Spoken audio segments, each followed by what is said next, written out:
بسم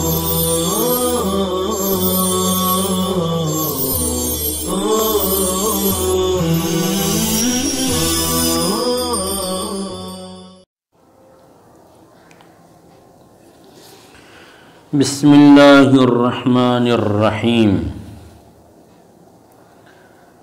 فإظہار النون الساکنة والتنوین اذا كان بعد احدهما احد الحلقیة والمیم الساکنة اذا كان بعدها غیر المیم والباء ولام التعریف اذا كان بعدها احد الحروف القمریة من ابغ حجک وخف اقیمہ وما سواها الشمسیۃ۔ گزشتہ کل سبق میں بات چل رہی تھی کہ صفات عارضہ کے جو اسباب ہیں ان میں سے ایک اہم ترین سبب ہے اتصال حرف بحرف، ایک حرف کا دوسرے حرف کے ساتھ ملنا یا وصل ہونا، کہ اس حرف کے بعد وہ حرف آئے گا تو جو ہے وہ صفت عارضہ کا تحقق ہوگا۔ چنانچہ اتصال حرف بحرف کے سلسلے میں بہت ساری صفات عارضہ آتی ہیں، جیسے ادغام ہے، اخفا ہے، اقلاب ہے، مد منفصل ہے، حمزہ اسقاط، حمزہ وصلیہ کا اسقاط ہے، وغیرہ وغیرہ۔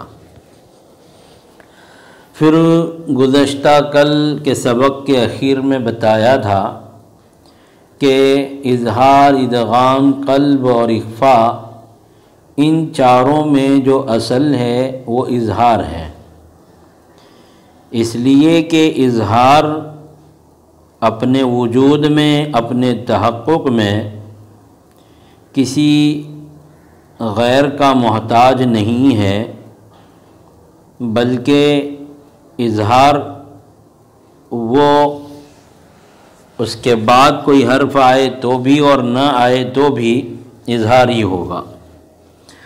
جیسے کہ کل بھی ایک جو ہے آپ کو میں نے مثال سے سمجھایا تھا کہ من خوف میں من کو خوف کے ساتھ ملا دیں گے تو بھی اظہار ہوگا، اور من خوف میں اگر من پر وقف کر دیں گے تو بھی اظہار ہوگا۔ پتہ یہ چلا کہ من کے نون کا اظہار جو ہے اپنے اظہار میں اپنے بعد کسی کے آنے کا محتاج نہیں ہے، بلکہ وہ اصل ہے، محقق ہے، اس وجہ سے کہ وہ اپنے بعد کسی کے آنے کا محتاج نہیں ہے، اس لیے وہ اصل ہے، اور اصل ہے اس لیے صاحب کتاب اس کو پہلے بیان کر رہے ہیں کہ پس اظہار وہ جو ہے حرف کو اس کے ذاتی تقاضے کے مطابق ادا کرنا، یعنی اس حرف کو اس کے مخرج اصلی اور اس کی صفت کے ساتھ ادا کرنا۔ اب اظہار کب کب ہوتا ہے؟ صاحب کتاب فاظہار النون الساکنۃ والتنوین سے جو ہے اظہار کے مواقع بیان فرما رہے ہیں کہ نون ساکن اور تنوین کا اظہار جو ہوگا وہ کب ہوگا؟ جب کہ نون ساکن یا تنوین میں سے کسی کے بعد حلقیہ حروف میں سے کوئی حرف آ جائے۔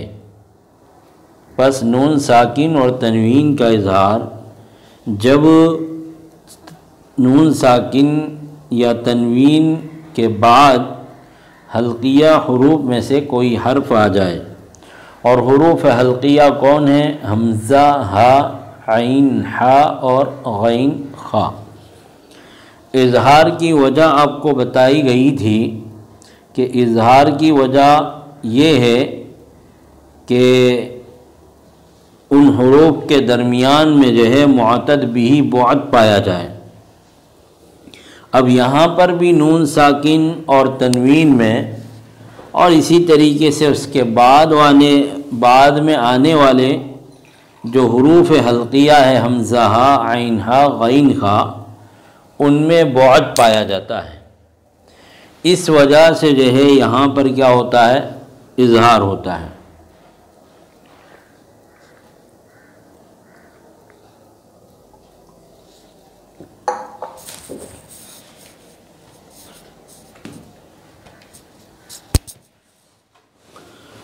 تو اس وجہ سے جو ہے اظہار ہوتا ہے کہ نون ساکن اور تنوین کا جو مخرج ہے اور اس کے بعد جو حروف حلقی ہے ان کے مخارج میں بعد پایا جاتا ہے، اس لیے کہ نون ساکن بولو یا تنوین بولو تو اس کا مخرج کیا، طرف لسان اس کے مقابل اوپر کا تالو، جبکہ جو ہے حروف حلقیہ کا مخرج کیا ہے، حلق میں ہے، کوئی ادنائے حلق سے، کوئی وسط حلق سے، تو کوئی اقصائے حلق سے ادا ہوتا ہے۔ تو یہ بعد مخرج ہی کیا ہے، اظہار کے لیے سبب ہے۔ جی اب یہاں نون ساکن اور تنوین جو ہے دونوں چیزیں ہیں۔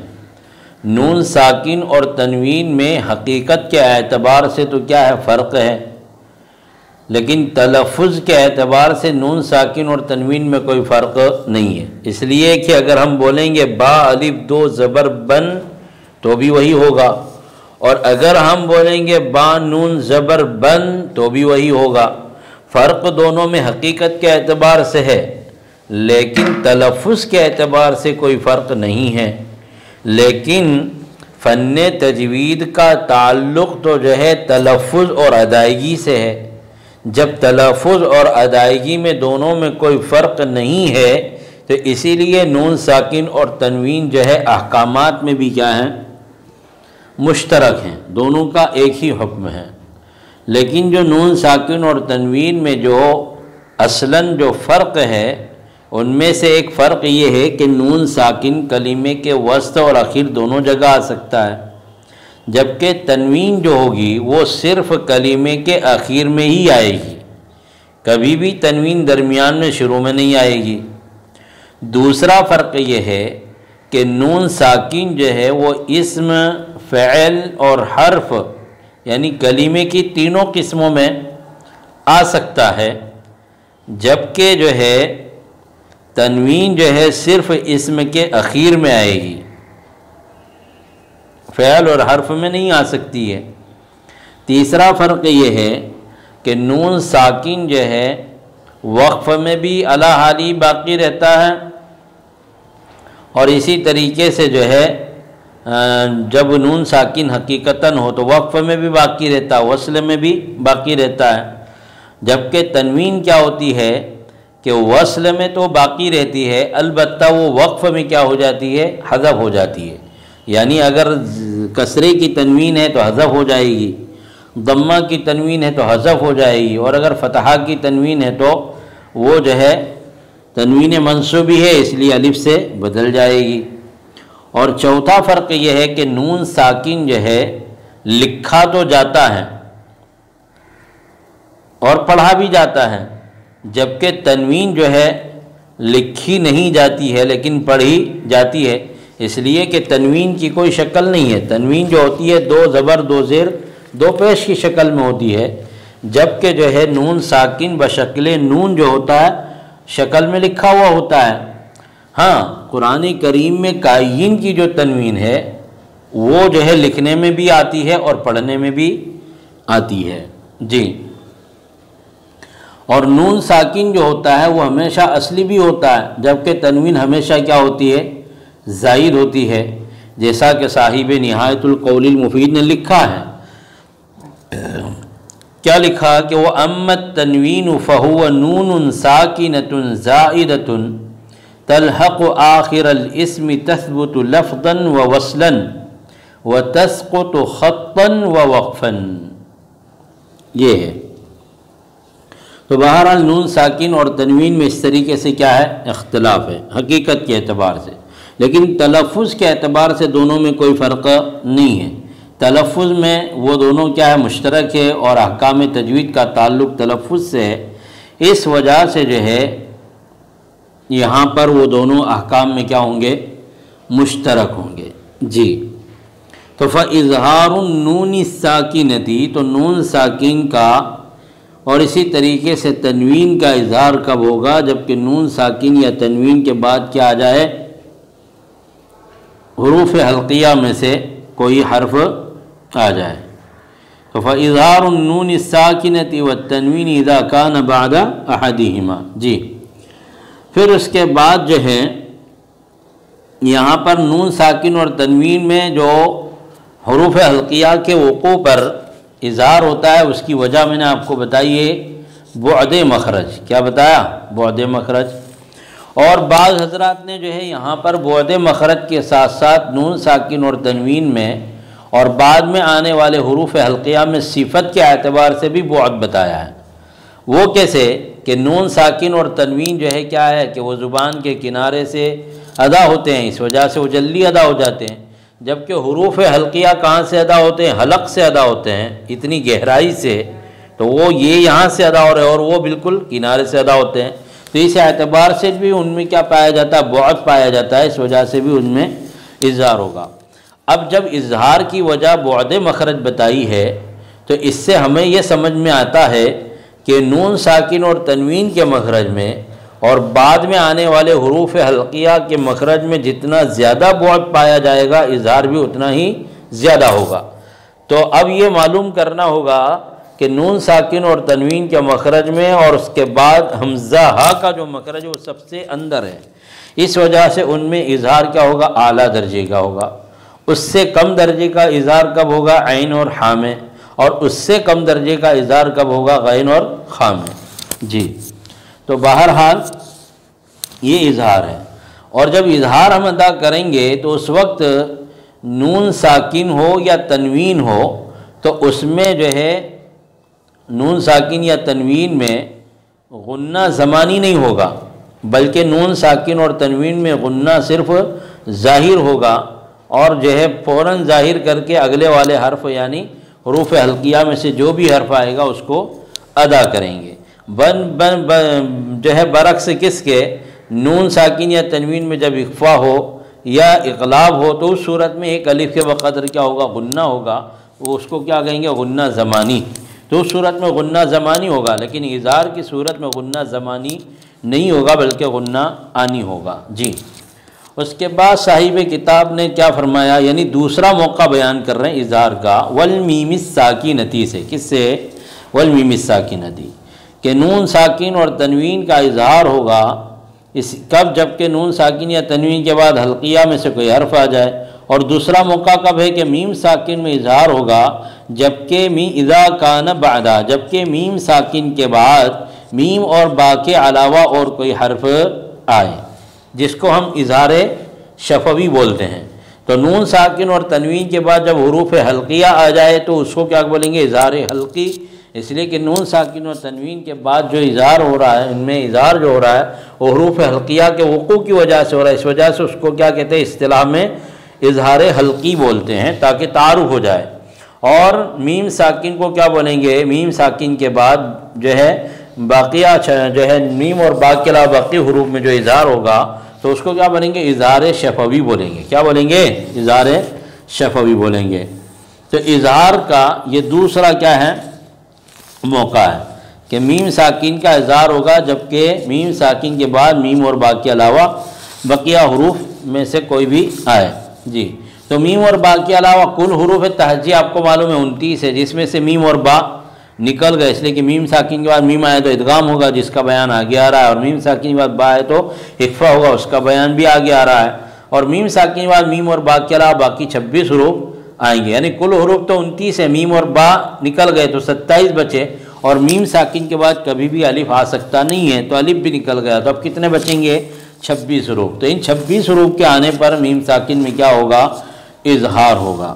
جی اچھا یہاں بھی اظہار کی وجہ وہی بعد مخرج، لیکن بعض لوگوں نے کہا کہ میم ساکن میں اظہار کی وجہ جو ہے بعد مخرج ہے، لیکن واو اور فا میں یہ دو حرف ایسے ہیں کہ میم کے ساتھ ان کو بعد نہیں ہے، بلکہ وہ تو کیا ہے اس کے مجانس ہیں اور مقارب ہیں، لیکن اس میں اظہار کی وجہ بعد مخرج جو بولتے ہیں وہ صحیح نہیں ہے، لیکن اب اس کی کیا وجہ ہے؟ تو اس کی وجہ جو ہے آئندہ اس کے مقام پر بیان کی جائے گی، جیسا کہ میم ساکن اور جو ہے اس کا بیان آئے گا۔ جی، تو میم ساکن میں اظہار ہوگا، جبکہ میم ساکن کے بعد میم اور با کے علاوہ اور کوئی بھی حرف آئے، جیسے الم تر، الم تر، انعمت، الحمد وغیرہ وغیرہ۔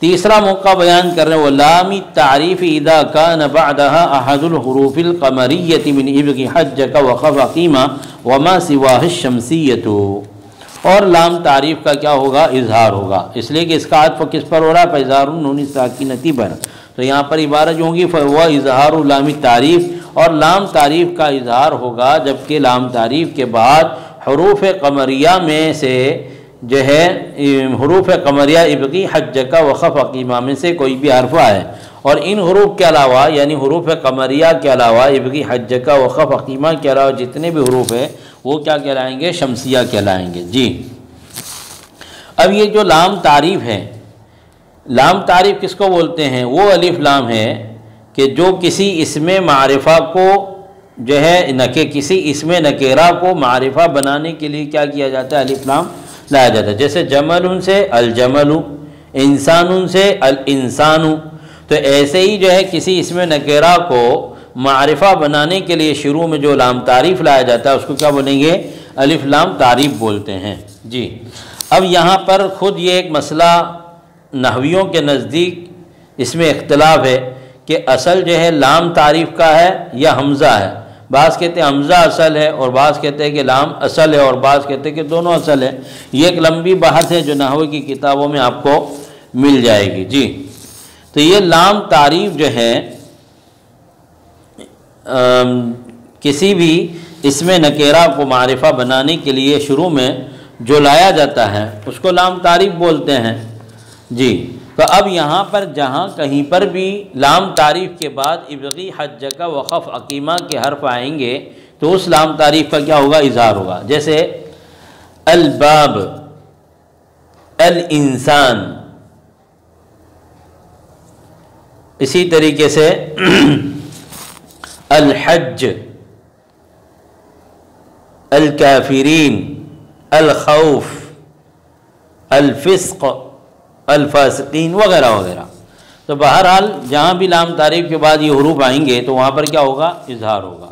جی، اب یہاں پر جو حروف قمریہ کہتے ہیں، یہ کہا نا کہ احد حروف القمریہ تھی، تو حروف قمریہ ان کو کیوں بولتے ہیں؟ قمر کے معنی آتے ہیں کس کے؟